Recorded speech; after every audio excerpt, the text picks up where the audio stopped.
अभी जैसे ही मैंने आपको यहाँ पे बोला ना भवन के लिए, और मैं वर्शिप करने के बाद में यहाँ जाके बैठा, मैंने बोला प्रभु कैसे होगा, मेरे दिमाग में है, क्योंकि भवन बनाना आसान नहीं है इंदौर के अंदर, और प्रभु के लिए आसान है, मनुष्य के लिए आसान नहीं है। तो क्या हुआ, तो हम तो अपना जो ऑर्डर है वो ऊपर पहुँचा देते हैं कि ये होना है करके।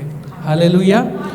और मैं जैसे जाके बैठा और मैंने बोला प्रभु कैसे होगा, दिमाग में मेरे यही चलता रहता है, मतलब पूरे सप्ताह भर भी अगर आप देखोगे तो दिमाग में एक ही बात चलती रहती, प्रभु का भवन चाहिए, मुझे भवन चाहिए। जब भी मैं स्मिता सिस्टर से या इनसे या रतलाम वाली सिस्टर से मिलता हूँ तो सभी को मैं यही बोलता हूँ कि मैं ये चाहता हूँ कि जहाँ प्रभु का भवन हो उसी के ऊपर हम सब लोग रहें, पूरे लोग, है ना, एक के ऊपर एक के ऊपर एक के ऊपर एक रहे, नीचे भवन हो और ऊपर सब बिल्डिंगों में सब रहे।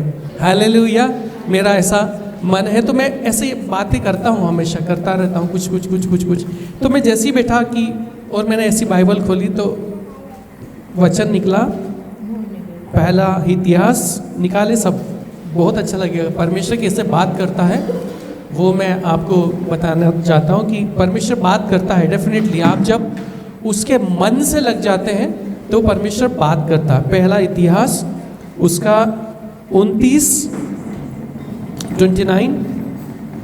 पहला इतिहास चैप्टर नंबर 29 वर्स 1 का आखिरी वाला जो पार्ट है, आखिरी वाला पार्ट है ना, वहाँ पे क्या लिखा है, वहाँ पे क्या बात हो रही है, मंदिर निर्माण की बात हो रही है, परमेश्वर के भवन के निर्माण की बात हो रही है। वो दाऊद बता रहा है कि सुलेमान बनाएगा करके, मैं नहीं बनाऊंगा, सुलेमान बनाएगा, उसके लिए क्या क्या चाहिए ऊपर लिखा हुआ, क्या क्या और ज़रूरत है वो सब लिखेगा, क्योंकि ये भवन मनुष्य के लिए नहीं यहोवा परमेश्वर के लिए बनेगा।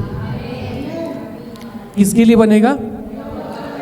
यहोवा परमेश्वर के लिए बनेगा। ये हमारे लिए नहीं चाहिए, मुझे नहीं चाहिए, मनुष्य के लिए नहीं बनेगा। ये किसके लिए बनेगा? यहोवा परमेश्वर के लिए। और जब वो यहोवा परमेश्वर के लिए बनेगा तो उसमें किसकी उपस्थिति होगी? यहोवा की उपस्थिति होगी। उसमें किसकी उपस्थिति होगी? पुत्र की उपस्थिति होगी। उसमें किसकी उपस्थिति होगी? पवित्र आत्मा की उपस्थिति होगी। उसमें किसकी उपस्थिति होगी? पिता परमेश्वर की उपस्थिति होगी। उसमें किसका काम होगा? सामर्थ के काम होंगे। हालेलुया। अभी हम जब हर एक व्यक्ति जो यहाँ पे, ऐसा कोई भी अछूता नहीं है जिसको परमेश्वर ने नहीं छुआ है। Hallelujah, hallelujah. ऐसा कोई भी व्यक्ति यहाँ नहीं जिसको परमेश्वर ने बात नहीं की है। ऐसा कोई भी व्यक्ति नहीं है जो ये बोले कि परमेश्वर ने आज तक मुझको छुआ नहीं, बात नहीं कही, मुझे टच नहीं किया, वचनों से बात नहीं किया। ऐसा कोई भी व्यक्ति नहीं, हर एक को भरपूरी से लेके चला रहा है। जैसे जैसे आप कदम बढ़ाते जाओगे वैसे वैसे आपकी ज़रूरतों को वो पूरी करता जाएगा। अब तक की सारी ज़रूरतें पूरी हुई है ना, तो आगे की कदम जैसे ही आप बढ़ाओगे अपनी ज़िंदगी में, वैसे आपकी उस ज़रूरत को भी पूरी होने देगा परमेश्वर। हालेलुया। अभी हमारी ज़रूरत इतने छोटे से भवन की है ना, तो वो ज़रूरत पूरी हुई है ना। इसको कुछ, इस भवन के लिए कुछ देते हो क्या?